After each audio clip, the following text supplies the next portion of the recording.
Gotta say, it's a beautiful being representing the party of compassion. Oh, to know that the Democrats are those that reach out, care for ourselves and others at the expense of the Republicans. Thank you.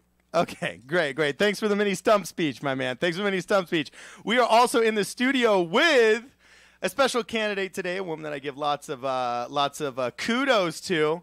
I was on the KHTS float during the 4th of July parade, and there was this poor woman with her friend, just like a warrior, a little political warrior, holding up her little campaign sign, and she was so lively, and she was so happy, and she was so smiley, and just in it to win it. I said, you know what? You got to come on my show. And she's in the studio today. Introduce yourself, Donna. Donna Robert. Okay, so she's faking it. She spells her name's Donna Robert, but kind of doing the Stephen Colbert thing. She makes it hip, saying it's Donna Robert. How long you been doing that? That makes her legitimate right there, that she sounds like Colbert. Yeah, now you say it's the Creole twist. What is it? Yes. Little Creole twist? Okay, cool. So Stephen Colbert, by the way, he faked it in college and then just went with it, so it's more of a stage name. So anyway, okay, well, cool. He's number one in the rankings. Oh boy, I know. It's abysmal. It's where I get all my news. Yeah, exactly. All right, so Donna, you know what? Before we're actually going to talk a lot about today. Mark's got some opinions on the Katie Hill campaign and some homework he's been doing with them. We're going to talk a little bit about current events, but before we go anywhere, we got to talk a little bit about Donna. Donna, hit us. What you doing? What you running for? Give us the down low. Well, first of all, I want to say thank you to Bob Jensen for his many years of service on the Hart School Board. As a parent, I really appreciate all his hard effort. However, it is time to make some changes on the board so we can get some new perspectives, fresh ideas, a change for the better. I believe that I am the ideal candidate for serving on the Hart School Board because I am currently an educator, a parent, and an accounting and financial services professional. All right, so what you running for? Trustee Area 2, William S. Hart School Board. Oh, snaps. We got a trustee area 2. Which one? Which areas 2? What's area 2 again? I guess this is the west side. You know, Bob Jensen's up for re-election. Oh, Bob Jensen's up for re-election. So you got a smiling little political warrior that was in the 4th of July parade coming for you, Bob Jensen.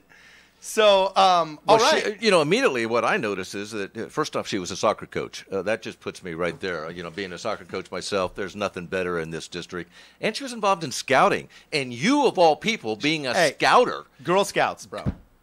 Hey, it's one and the same now. We're Scouts. We are Scouts. No, it's not. We obliterated the Girl Scouts. Well, they obliterated themselves by adopting all those leftist communist principles and supporting all those candidates. It's called being a woman, dude. My wife was not only involved in scouting for 8 years, my daughters were in it for 8 years, and that is why they are women of character. All right, rock on. Amen. But I don't. That's why Boy Scouts finally gave up and decided to bring some women in there for adult leadership. Geez, they gave up because they capitulated. So, anyway, Donna. Dude, Donna's got some serious credentials, dude. She actually came in Mondo prepared with a straight-up resume. I mean, this is impressive. Can I brag about you for a little bit, Donna? Absolutely. All right. So she has 3 teaching credentials. Whoa. Multiple subject K-12 math and business. And then also she got her Bachelor of Science, Masters of Art, and an MBA from guess where, dude? We're talking about one of those 2 competing schools. Being a Georgetown grad, I'm not sure I even count the UCLA-USC grouping. But, hey, she comes from the better of the 2. Oh, she comes from the better of the 2. USC, all right. Fight on. Dude, that's what I'm talking about. Okay, so tell us a little bit about yourself, like who you are and why you wanted to run. Well, like I said, my skill sets will serve this district well, okay? It's imperative that we have a board member who has current experience in the classroom. Current. Okay. Or the school environment. And I've been the teacher for a period of over 20 years. Also, I've worked in the financial services profession for over 20 years. So I have concurrent professions. Cool. Okay. So we've been doing this a long time, me and Mark here. And everybody always runs. We've interviewed a ton of candidates. Everybody always runs because of some kind of seminal moment, some kind of aha moment, or some kind of overwhelming desire to do something different. So your credentials are awesome, and you're obviously willing to march on behalf of them, which we have a lot of respect for. Were you the one marching with her? No, you got an entourage then, girlfriend. I mean, there's a different person that comes with you every day. You might as well be P. Diddy.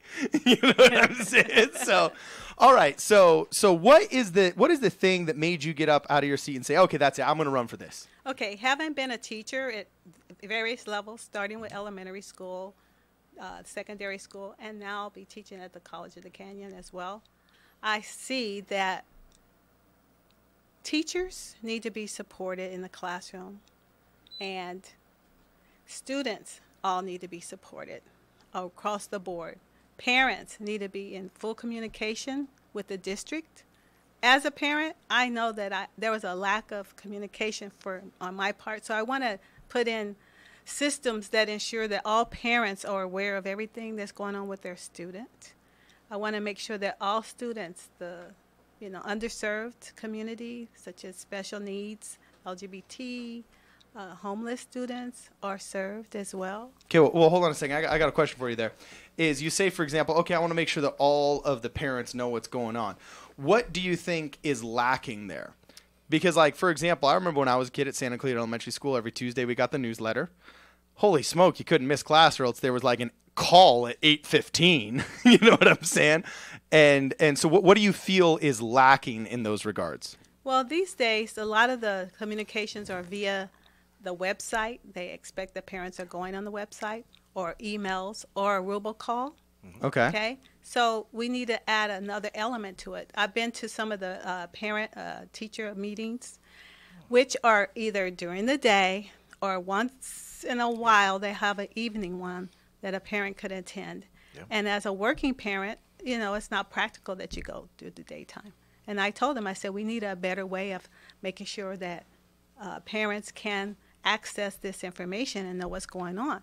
For example, they could webcast the meetings, or do some videos that will have a link that they can go on and see what's going on. Because if you're not there, your word isn't, you're not heard, you don't know what's happening in the school. There are a lot of ideas that they can generate, so it's not just a status quo robocall email, okay, or hope the parent goes on the website and see what's going on. So are you suggesting that the standardized system put in place by a very thick and overweight bureaucracy is not sufficient for the needs of people and neglects to address their humanity? How very libertarian of you.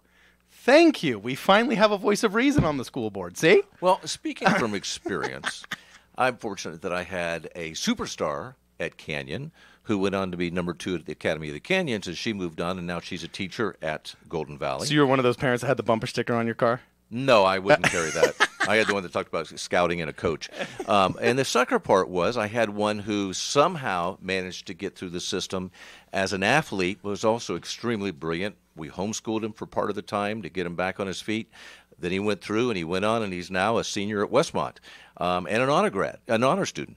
But then I had another one who went through the Yes We Can program, or Yes I Can program, and it was essential. She became a peer tutor. I recognize exactly what you're saying about this concept of being in the meetings.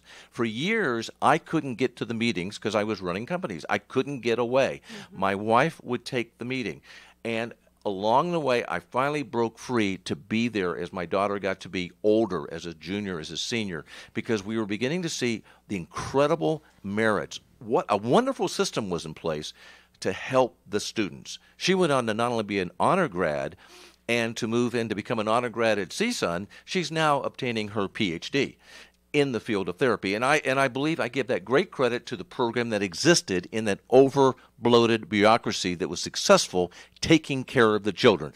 The only problem was, how do we keep the parents involved? Most parents could only partially be involved.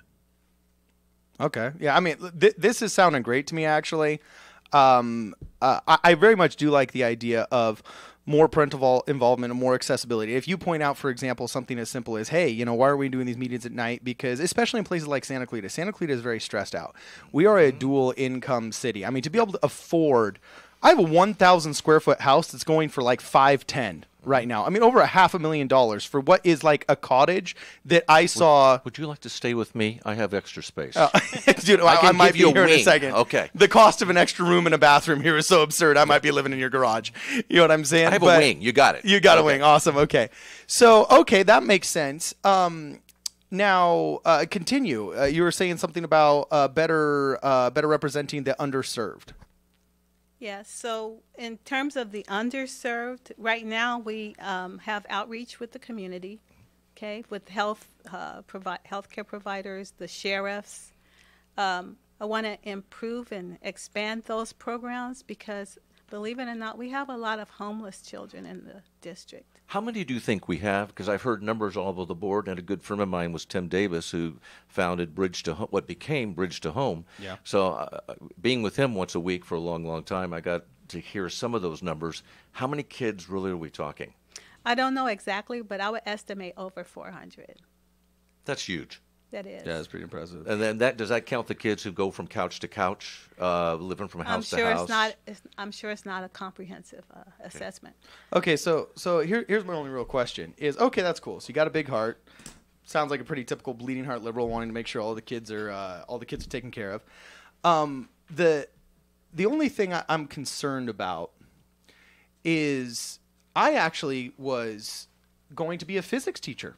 I was so inspired by my AP physics teacher that my first year in college was physics, and then I actually switched to physics teaching with an emphasis on astrophysics, right? So you wound up in entertainment and pest control. Yeah, it's okay, a crazy it's a long combo. story. You know, okay. You can imagine the You're enthusiasm. now making real money. Yeah, we're making real I money. Yeah, exactly. known. Well, but actually, part of the reason why I got out of it was because I interviewed so many teachers. My mom's a public educator, okay? I come from, both my mother and my father were educators, okay? And every teacher I talked to said, don't do it.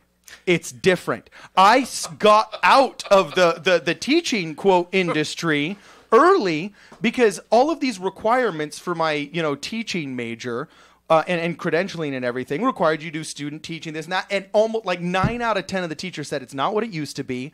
It's get out. Were you in Hart District for high school? No. I was actually going to college in Utah. No, I'm talking about high school. Yeah, I went to Hart High. Okay, so I wondered because Canyon wasn't like that. Valencia's not like that. Golden Valley's not like that. Not like what? Well, they really have phenomenal teachers. No, Hart teachers. Hart has phenomenal teachers too, but they were all telling me. We just don't like Hart. No, they were all telling me this is not what it used to be. I wouldn't get into it now if I were your age. I mean, I'll finish my 10 years. I'll collect my retirement. I look back on the 90s and the 80s and my first 25 years of teaching with nothing but, an open heart. But don't get into it now. And even I'll never forget this political cartoon that my mother had in her classroom, and this was in the 90s before the political correctness got cranked up to 11.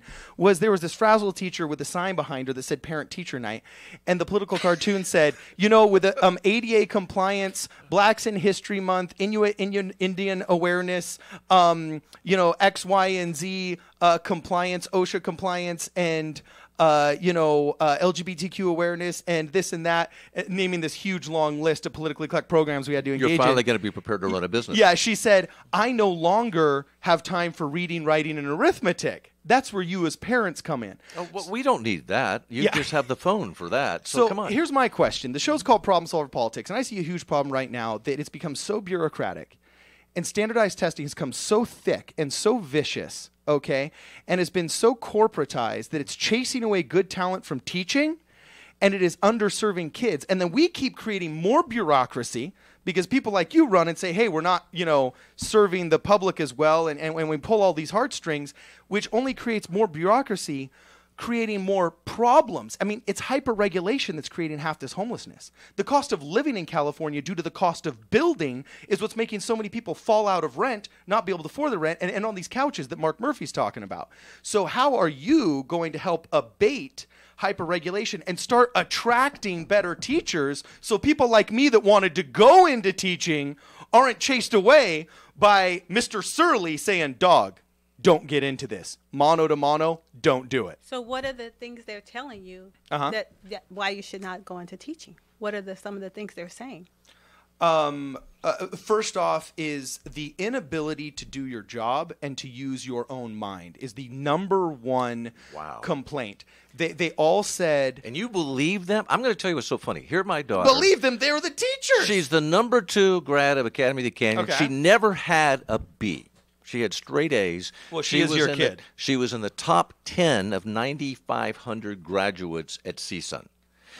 She is designing a state-of-the-art animation program for the Golden Valley students. Great. She's allowed to take curriculums, combine them, work with people in the industry, which we have a lot of contacts with.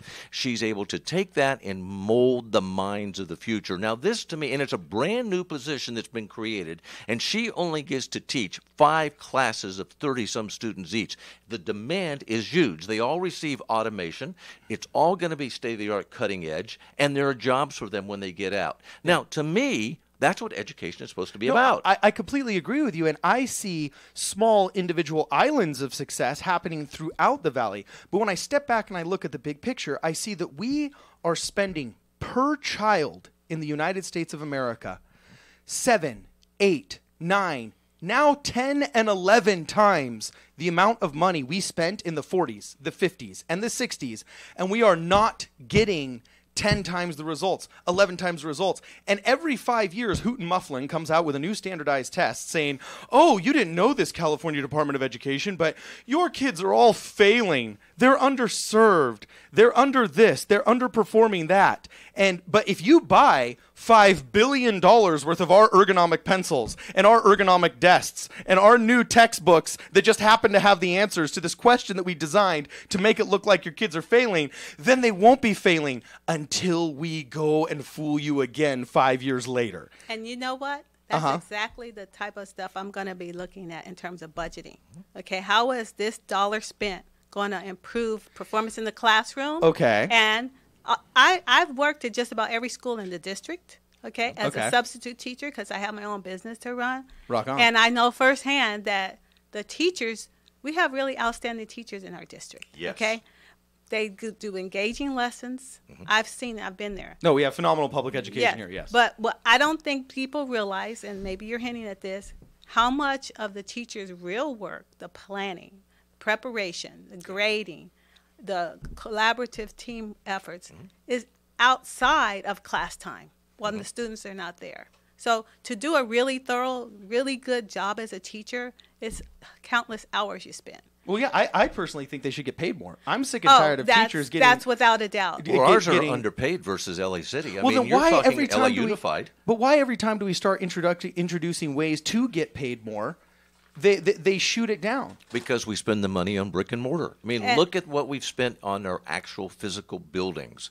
And we're building another one up in Castaic. We are very good in this city at getting needs land. To get served. It needs to, but what is the developer getting out of it? And Randy Range and Spirit Properties is a wonderful organization, but they built Centerpoint, and trust me, they're getting their fair share from the high school there. And I'm not saying that they don't deserve it. They are an outstanding So let me guess, organization. corporate greed is the problem. No, I don't think all it's corporate of the problems greed. of corporate greed. I don't credit that to corporate, because I know those guys. Yeah. They're not corporate greed. Those people give some more of it to this can be community like than ever. You know who's the bomb at this, and I'm going to see if he can come talk about this. He was the superintendent of the Newhall Unified School District. Mark, I can't remember his Winger. Winger. There we are.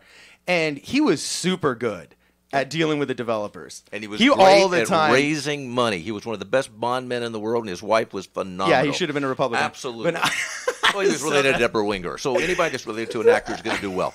But Cardon. So I know you have to fight some of those developers when they want to shorthand you, and I know that he'd send some of those plans back and be like, no, come on, we need an extra soccer field here, brother. So yeah, last 60 seconds of yours before we go to commercial break. Okay, you mentioned about, wanting to be lovey-dovey with everyone and spend money for programs, but you'd be surprised how many students we have dealing with home problems, suicidal tendencies, drugs. I'm not surprised. I'm completely aware. I don't think they're getting served by the funding programs. to mitigate those issues. Okay? Yeah, then why do we have a fund accounting system I got 30 seconds left here to holler this out. I go down into, for example, I'll keep it outside of our district so nobody gets offended. I go down into LA Unified School District. They're asking me for a free pest control program because rats are eating through the wires of the gymnasium.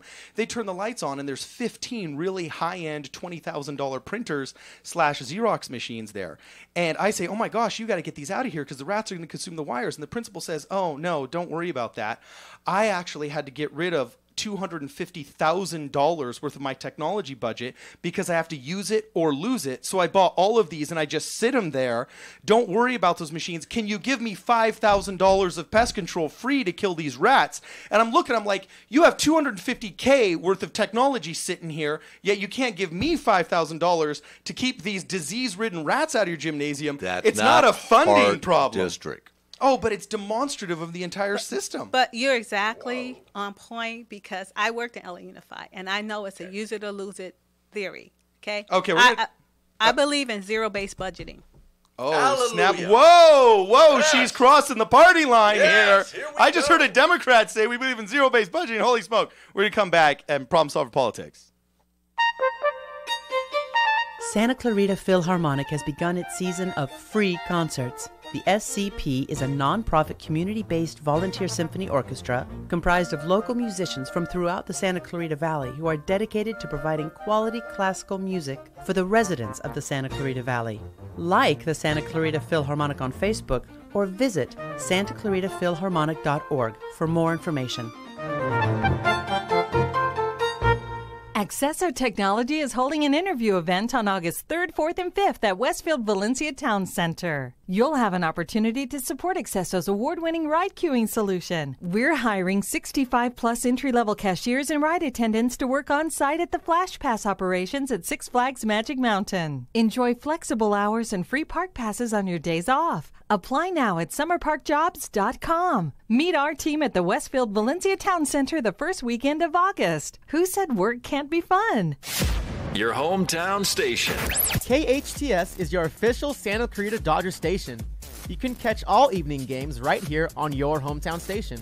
For all the latest news and updates on your Los Angeles Dodgers, KHTS has you covered. Go to hometownstation.com. 98.1 FM and AM 1220. Koalas at the zoo, they're waiting for you at the Santa Barbara Zoo. Koalas at the zoo, they're at the zoo, so fuzzy and cute, super cute, and they're waiting there for you.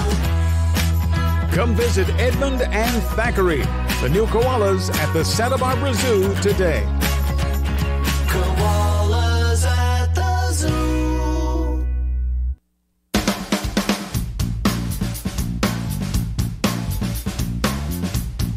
All right. Welcome back to Problem Solver Politics. We are in the studio with Cardon Ellis, Mark Murphy, and Donna Robert. And check this out. She didn't storm out angrily after the first segment, so she's got guts. And we're going to let her talk a little bit more about how she's going to bring hope, change, and free fireworks to the trustee position number 2 of the Hart District Board. So we talked about how you think that would be a good idea, which I do definitely agree on making a lot of these meetings at night and making them accessible in an alternative way to people that may not be able to go. Because I very much do agree, housing is so expensive here. If you're not a dual income family, you almost sink like a ship with 10 holes in it, okay? What else do you got? What else do you want to bring to the table once you get elected? Well, one thing I always say, okay, if you have 2 identical twins, okay, they are not going to walk, talk, crawl, speak, whatever, at the same pace, okay? And what I notice is the education system assumes a cookie-cutter educational path, okay? I strongly believe that career technical education is the way to go. For example, our Castaic High School is going to break ground on August 3rd. They are going to have a CTE focus. Okay, in particular, I know What's CTE stand for? Career Technical Education. Excellent. So last meeting, they voted to have a field of dentistry area for the focus, just like Saugus has the automotive field. And not everyone is geared for college. Okay, so why not give them options? Okay, education is essential. We need the skills so that we can have options. But if you only have one path, then you're gearing everyone for college ready. I taught Algebra 2 Trig a few years ago over at Golden Valley. Okay. The students were frustrated. I was frustrated because they were frustrated because there was a division of polynomials, which most of them hadn't mastered long division. So you're putting students in courses that they're not prepared for, and they're very frustrated as a result. But what causes that? Because I completely agree with you. And what's hilarious is you sound exactly like Senator Marco Rubio in the debates where he said, we have vilified trade schools to such a degree that now everybody thinks they're a failure if they don't go to college. But guess what? We don't need more philosophers. Our society does not need more philosophers. We need more auto mechanics, carpet layers, engineers, and tradesmen to build our country. Donna sounds very much like Mr. Brian Kaplan, representing I was about to say George Mason University in his book on the case against higher education, who talked directly about this concept of near and dear to Republicans as well as Democrats.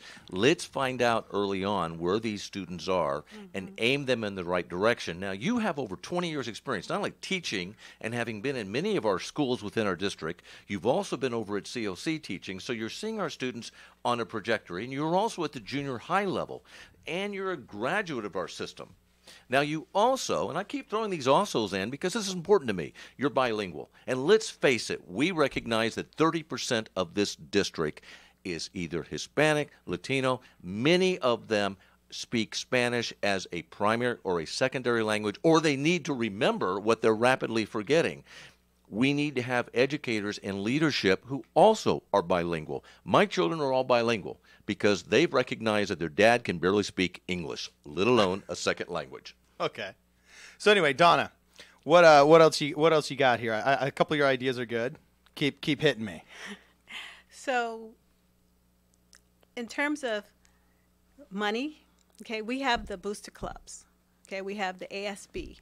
And a few months ago, there was some issue with the money funding from the ASB, how it was being spent. Okay. I plan to really analyze those issues. So what's up with this new loan that I keep hearing talking about in the Hart district where they want to pay ahead of time? $24 million. Yeah, tell me about that. They want to borrow from West Ranch so they can start on. There were some schools, the older schools, Hart High School, Sierra Vista Junior High, Plaza Rita Junior High, that are the older buildings that need some upgrading, which they're working on them now, but they want to advance funds to speed the process up. Because the budgeting, if I understand, the funds are not yet available at Sacramento. They will be at a later date. So this gives us a bridging. Now, I know some of our Republican members of the board are in favor of this and are trying to explain it because they recognize sometimes you do have to borrow to get ahead and get a leap on your building. So what I don't get, though, is like when I was at Hart High, they had so much money, they had to build a secondary gymnasium because, once again, there was the use it or lose it budget kicking in. So we refurbished and built that entire massive Hart High gymnasium next to the small gymnasium because we were going to lose millions of dollars if we didn't use millions of dollars. So once again, it just seems to me that like fund accounting is forcing us to spend money when we don't have to. So we have to borrow from West Ranch. They already have big enough heads on their shoulders thinking they're the richest act in town before they start walking around saying, we just funded your soccer field so you could beat us on your soccer field. You didn't tell them that they were borrowing at negative interest, so those guys don't know that. They can't tell when they're giving the money to you. Okay. In terms of brick and mortar, but I'm more or less the student. That's our end product, okay? Getting our students educated and onto either a career path in some industry or in college where they go on for doctor, lawyer, etc. I want to tell you a little story. A friend of mine, a neighbor, her daughter, sweet little girl, I found out that she was sleeping in a closet for a year so she could rent her room. She's in the band over at West Ranch. She needed money to pay for all the band activities, okay? So I don't think, her mother is a single parent as well, and I don't think parents should have to be struggling just so their child can participate in extracurricular activities. I'm sorry, but no, that I completely empathize with that because I was on the Hart High soccer team, and I remember it cost $2,200, and That was hard enough for my dual income family to be swinging post taxes. I know there were some Latinos that didn't actually join the team because that scared them away until some rich families came in and said, no, dog, don't skip out for $2,000. Here's your $2,000. Half my team was paid for by the other half of the team. Right. But what bothers me is I think if you make it, bro, that should like until you're 18 years old, school athletics should be paid for by the school. And if they can't figure out exactly how to put the football pads on somebody, you know what I'm saying? If they are athletically competent enough to make the team, to me that does seem unfair and betrays the ideal of equality of opportunity. I hate the equality of outcome, people. That's communism, that's socialism. But equality of opportunity, if you want a really good sports team, funding should not be another link in the chain that keeps you from getting good athletes. So I definitely do agree with that, but how would you fund this then? Band and art and the other But how would you fund it? Like, what are you going to take away from and who are you going to stand up to in order to take money away from somebody who's getting? Is it going to be a bureaucrat? You going to put the chopping block on some $100,000 a year bureaucrat to pay for the soccer team? I want to know who you're going to fire. When I get my eyes, okay, I'm analytical. And having an MBA, that's my training. Okay, analyzing numbers. I'm a number cruncher girl. Cool. And that's what I plan to do is focus on, the dollars, how they're being spent, what is the ultimate benefit. And honestly, I'm not sure if that is being done. I can't say because I'm not on the board. But when I am on the board, come December, after the election in November, all right, that will be a real strong point for me. So it seems to me, hearing you, that you're pretty fiscal conservative. You believe in zero fund accounting, which I think is kind of cool. Instead of this, zero fund accounting was actually created by Democrats. It's just the Republicans claim credit. Yeah. I was an accounting major. I know that. Well, that's awesome. Liberty, as Frederick Douglass said, free at last, was also created by Abraham Lincoln, but the Democrats take credit for that too. And I don't blame them. like we can culturally appropriate each other all day long. It's awesome. It's what we're good at it. We're good at it. So what are some measures? What are some specific measures that you like? What would you do? We always have this first 100 days of the presidency. Ever since JFK promised he would sign all those bills in the first 100 days of his presidency, that's kind of been the big presidential term, is 100 days of his presidency. Let's just say our valley. Even if you don't read them? Yeah, even if you don't read them. He has a really cool signature, though. It looks really kind of crazy, Anyway, what would you do in your first 100 days? Let's just say we do elect you, and we do say, awesome, Donna Robert. First off, everybody's going to get confused and look for Roberts on the ballot. But, let's just say they don't, and they do vote for you. You know what I'm saying? What's the first things you're going to do when you show up in that office that day? Well, it's interesting because I was writing down my ideal scenario for a school, a district, and it correlates almost 1-to-1 with what the bylaws are for the school board. Okay? Okay. In terms of analyzing attendance. Okay, one thing I'm going to advocate for, not just at the district level, but the state level, maybe nationally, we have average daily attendance as our funding measure, which is a variable. Yes, attendance is not 100% every day. Yeah. Right. Yet we're trying to fund fixed costs, salaries, and overhead with a variable income.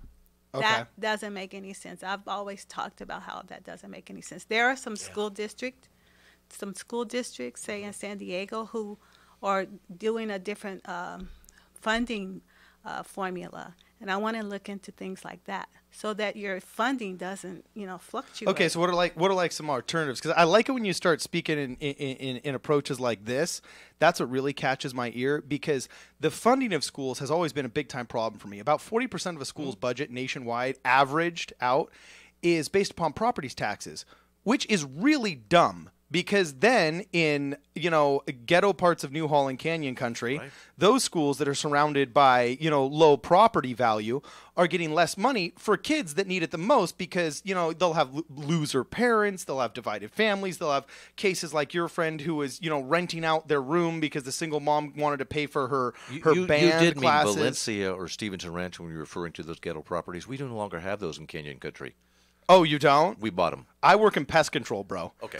Like, trust me, I I'll was just tell gonna you. say we bought I'll them. tell you every ghetto property in Santa Clarita, dog. Yeah, I know. So anyway, Okay, but no, you're talking about how do you run a business? If you ran a business the same way, you couldn't do it. well, you That form of automatically accounting put is wrong. you automatically put if 40% of your budget is based on property taxes, then the poorest communities that need the money the most are going to be the most underserved. So it's no longer even a linear inequality of opportunity, but an exponential inequality of opportunity. And that is the beauty of Santa Clarita, because we've taken a city and made it basically middle to upper middle class by combining everybody together and building our high schools and our school system accordingly, which is a beautiful concept. The problem is we're still dealing with this accounting concept that provides the funding that makes absolutely zero sense. But it's based off of attendance-based funding, it seems like, right? Average daily. It's like attendance. $2,200 per kid per year or something, if I remember correctly, right? If they attend all 200 days of school, or do you happen to know what it is offhand? I don't know offhand. No. Okay, but what would you switch it to? What's something you could switch it to instead of Well, attendance-based?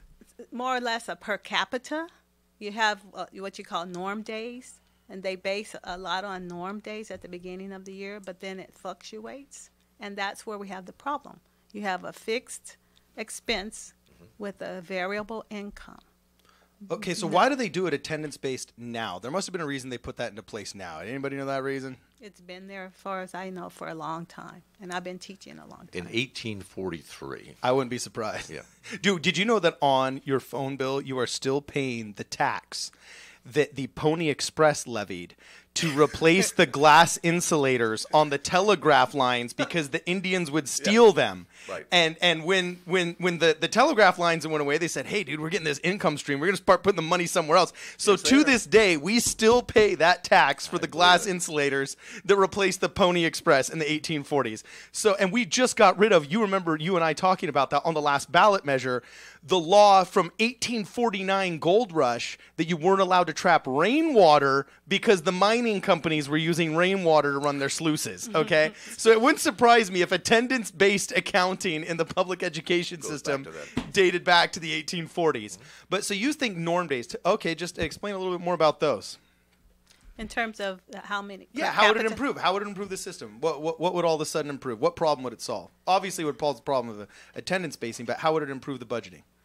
It would improve the budgeting because you would have a fixed amount of money to work with for the whole year, and you wouldn't have to worry about losing money. And if we go to zero-based budgeting, where you're verifying every expenditure, which I do have a master's in education administration, and I'm just going to be honest with you. When I got that, I told myself, I said, I don't really feel adequately prepared to run a school the way I think a school should be run. That's when I went back and got my MBA. Okay. Finance in my ed administration class basically amounted to making sure that everything added up, the bottom line. Finance in the real world, a whole different ballgame. So I just think that, maybe the training could be a little bit more rigorous for the administrators. Well, how much of the problem that our administrators are experiencing is because we either have, one, too many rules that are requiring us to have too many administrators, or it's because the testing has become so complex that we're having to spend a great deal of time whether administering this or trying to create these systems, and it's simply become more difficult. This is not a Democrat-Republican problem. This is simply an education problem. And one thing I often thought about is, even at the elementary level when I taught there, if you had an academic administrator and then you had an operations, like budgeting administrator, which MBA type person, as opposed to the principal trying to be a jack of all trades, so to say. Yeah. That you have those two professions that can meld together and create an awesome system in the schools. We talk about money and funding, and I want to get back to this, children that have special needs, that are having problems at home, safety issues and stuff like that, because as a teacher, when you're trying to give instruction and the kids can't access the lesson because they're zoning out and thinking about what's happening at home, or they're being bullied, I strongly believe that they need to be taken care of in mentally, physically, etc., however they need to be. Bullying is not good. And I know I'm not going to mention a school, but my own daughter felt bullied to the point where she wanted to transfer schools, and she did. She just recently graduated from Hart District. So there's a lot of things that, as a teacher, I am very adamant about. I don't allow it in my classroom, and I think that teachers should be supported more when they do have that going on, and if they need to send someone out, they shouldn't feel, oh, I'm going to make this issue about sending out a student. Mm-hmm. But I don't believe that you should, suspend students. But we need to come up with a way to deter the students from doing the behavior that's not conducive to learning, motivate them to do what is conducive to learning so teachers can teach. And they don't have to deal with discipline. They can make nice, engaging lessons, and everyone has access to it, and everyone can win that way. I feel very strongly about that. So then in the last minute here, you touched on something that I'm really passionate about. I remember in 2015, January 1st, 2015, the state law was passed that you can't suspend a student anymore. And I just have such a huge problem with that, because I had Dr. Degnan at Santa Clarita Elementary, who was an ex-Marine who would sit in front of the class with his glasses on indoors. And you can't see if you're on the radio right now, but if you're looking at Facebook Live, I'm staring straight at the camera, and then I'm pointing sideways, like at my 9 and at my 6 and at my 12. No, I mean, not at my 12, at my 3. And he'd be like, hey, you, quit picking your nose over there. Hey, you, get back. Stop working. You know what I'm saying? And he had these sunglasses on, so you didn't know where he was looking at. He might have well have been the eye of Sauron. You know what I'm saying? Just, and he would shoot us down, and he was a male figure in the classroom, which works better with disruptive male, voices and attitudes and behaviors like mine, But he was constantly getting dogged by the administration for his unorthodox approach to discipline. But I thrived in his class. I qualified for GATE in his class. I won the chess club, and I beat all 15 Carmen Sandiegos. You know what I'm saying? When I was in his class, I thrived, and that is completely just squeezed. Teachers like him are squeezed out of the system now because of so much standardization. I don't see anything other than just obliterating the bureaucracy in order to empower teachers anymore. I mean, how are you going to empower these teachers? You say you want them empowered, but how are you going to do it with all these rules hanging over their heads? That's a good question, and that's something that we can collaborate on, so that everyone's views are taken in, not just mine, not just the administrators, not just the teachers, but we need parents, we need the whole community to give input on how, and the community needs to work together, because say, for example, the student, they're disruptive to the point where, they have some Saturday duty, they're not going to want to do, but it's mandated, so that they don't miss class, but they don't want to have to go do this pickup or dirt, cleaning or something like that. Okay, cool. So more about trash pickup when we come back from the other side of the commercial break. This is Problem Solver Politics. We're with Mark Murphy and Donna Robert. Choosing the right copy service was a top priority for John Hayes, owner of Hayes Plumbing in Santa Clarita. John's glad he called Sean Milligan at Professional Copy Service. Well, once we found Sean at Professional Copy Service, we've been very, very happy. We started using him right after our factory warranty had expired on the current copier that we had purchased, and Sean and his guys have been far and above better than the factory warranty service. Professional Copy Service, 299-5756. 299-5756. The only authorized Canon dealer for sales and service in Santa Clarita for Santa Clarita, Professional Copy Service. We try to keep everything we can in this valley. We shop local ourselves, and we try to use any local merchant as possibly can. Call Sean Milligan at Professional Copy Service, 299-5756. Call Professional Copy Service immediately. They'll save you a lot of time and get your office staff back up to full production. Professional Copy Service, Santa Clarita's only authorized Canon office equipment dealership. Ask about our free on-site demos.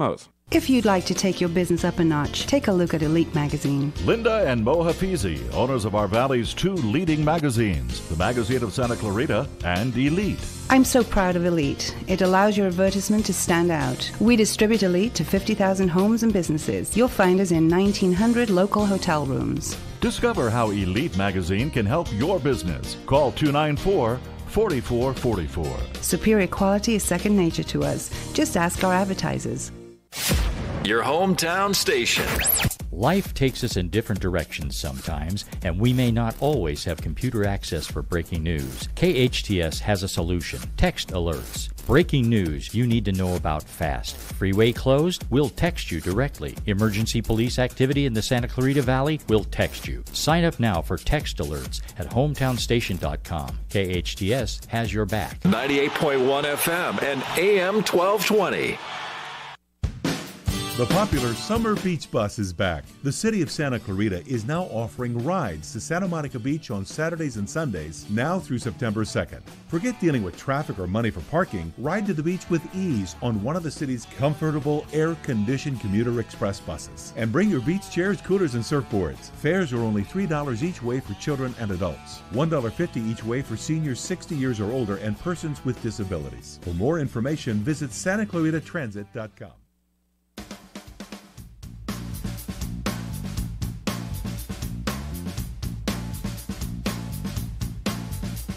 All right. Welcome back to Problem Solver Politics. We are in the studio with Cardon Ellis. That's me, my co-host Mark Murphy, and our guest, Donna Robert. It's spelled Robert, but she pronounces it Robert, and she is running to oust the incumbent Bob Jensen from the trustee spot number 2 of the Hart School Board. She's got some really good ideas that so far have included having nighttime meetings for all the parents that can't attend because they're dual income, having alternative ways of viewing the different changes and administrative challenges and the meetings that they have either on the internet or YouTube or on televised at night meetings.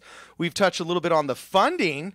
She's a little bit of a funding hawk here. She's a fake Democrat because she believes in fiscal. Just because she's got an MBA, a background in business. I know all this talk about she's a teacher. All this talk about balancing her bills and she's a standard Democrat, by the way. You'd think that she would. You'd think she'd be Paul Ryan with how good she was with these budgets here, you know. But anyway, we ended here talking about how one of my biggest frustrations in public education, besides the funding and not empowering the teachers themselves, because they are the true warriors on the battleground, in my opinion. I'm actually very passionate about education. I joke a lot. I'm pretty bipartisan on the regards of education. But something that really frustrated me was when they passed that law saying you can't suspend kids. I have seen the discipline in schools go so down that, like, when I was a kid, if you got a D on something, your parents looked at you in front of the teacher, pointed at you, and said, "What's wrong with you, kid?" And you were afraid of getting disciplined at home. Now, if a kid gets a D, they look at the teacher, they point at the teacher, and they say, "What's wrong with you, teacher?" You know, well, but you've already pointed to the problem. You use the word plural when you refer to parents. Now you hit part of the problem that we experience. We many times are dealing with simply a single parent or a family that has one parent who's not involved in the education Yeah, but the culture has process. changed. Whether it's dual parenting or single It's parenting, changed. the culture has changed in which teachers get blamed. And as I spoke earlier in the program, that was one of the number one things that teachers said. They said, don't get into it. I was studying to be a physics teaching major, as we spoke earlier. They said, don't get into it because we are blamed for everything. You'll get fired in a week. Knowing your personality card, and you'll get fired in a week. And they were right. And that was probably true. You know what I'm saying? Okay, but let's talk about, we've changed to the point now where we have 100 shootings on campuses, school campuses in this country every year. 100 shootings. Yeah. What has happened to change our campuses to the point that they not only have to have armed protection, but all these new protocols to keep our children safe? Yeah, so here's the question. Here's a question for Donna, is you segue perfectly into this.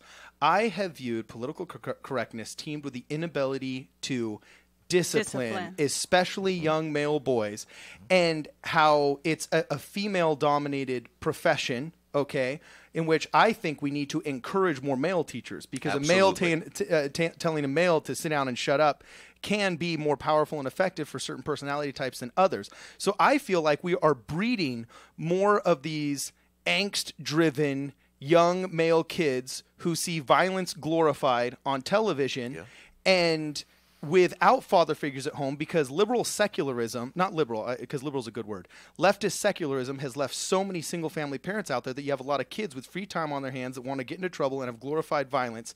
I think within Santa Clarita, it's very easy that we could become another one of these weekly school shootings.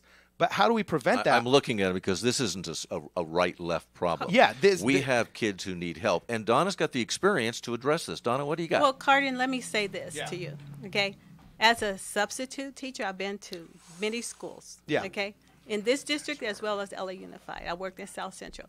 So out here in this district, it's not as bad as you think. I go in a classroom, I tell them, look, I have one rule, to be respectful.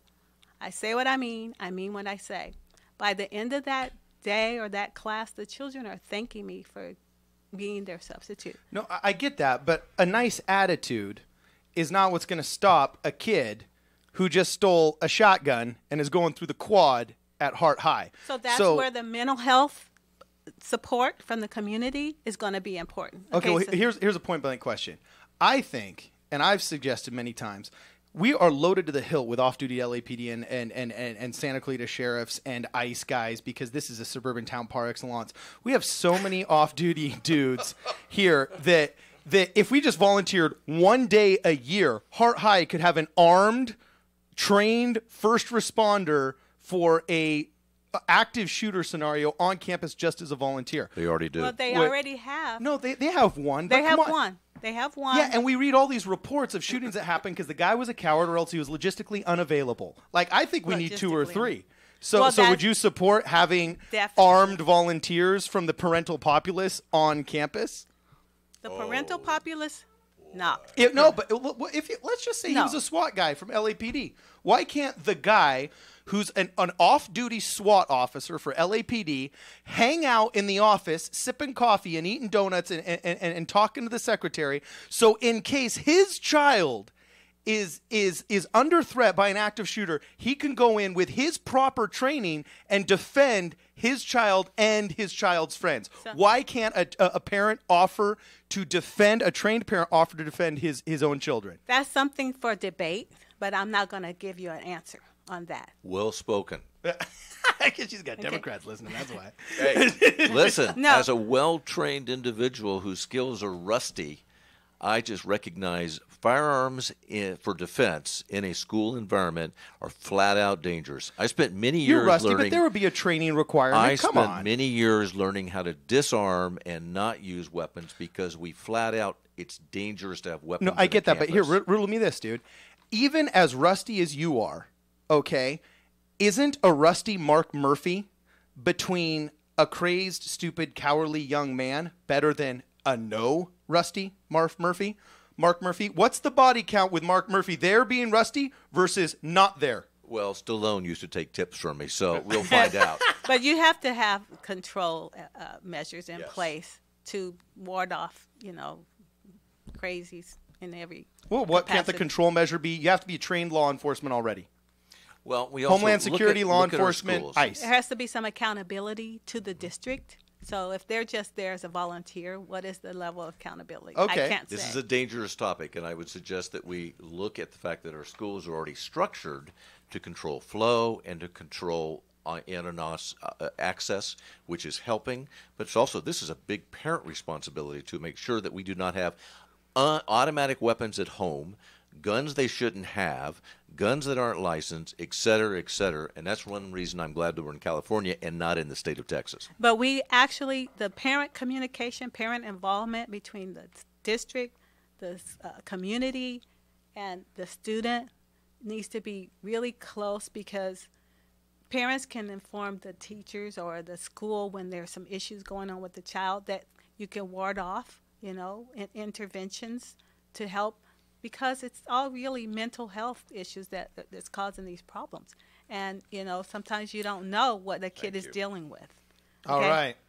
Okay, so far we agree on most things. I like what Koch, I think it was the mayor of New York, where he said, if you agree with me out of 7 out of 10 things, come and vote for me in November, and we'll change the New York City for the best. If you believe in me on 10 out of 10 things, you're crazy. Check yourself into a mental hospital. So far we agree with her at least 7 out of 10 things. She's coming for you, Bob Jensen. She's coming for you. You're in the studio with Cardon Ellis, Mark Murphy, and Donna Robert. This was Problem Solver Politics. KHTS AM 1220 and 98.1 FM Santa Clarita. It's 8